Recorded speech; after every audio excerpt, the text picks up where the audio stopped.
Kuya, ilan po kayo sa bahay po ninyo?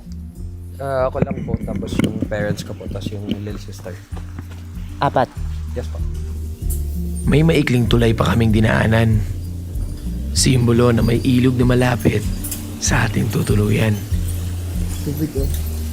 Tubig oh.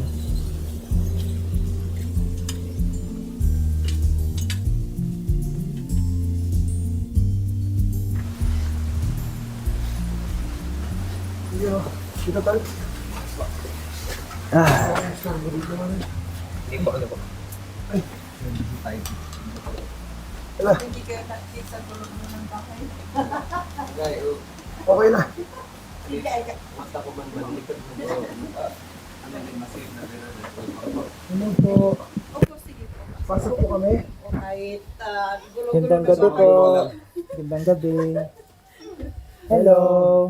Hello, ang bit pa. Ay, gulo. Kayo lang po dito, tatlo?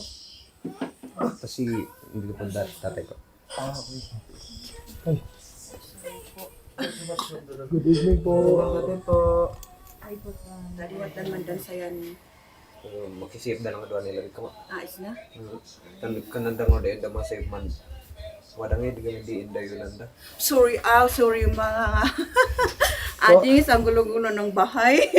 Ay, okay na. Sorry po.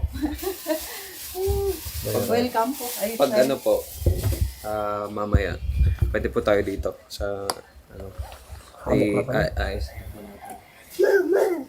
Ay, kulang yung upuan natin. Tika muna. Ay, okay lang po. Hindi na po.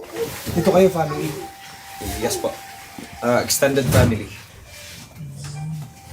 Ganun po pala pag gabi na po dito, no?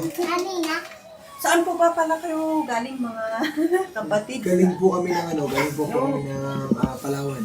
Yan yung pangalan mo? Ay, sa Yes po. nakatatak talaga. Stage name. Yes po. Ba't merit? Ano ibig sabihin? Merry Ewan ko Christmas. po sa nanay ko. Ay. Siya nagpakalan sa akin. Nagtatagalog din po si ma'am. Marunong po kayo magtagalog, hindi masyado. Pwede po sir, pero Konti. Hindi nagagamit masyado kaya. naintindihan ko pero hindi ko masabi ng tama mo. Okay, ikaw nagdagamit mo namin kasi I think dahil sa interaction with other people.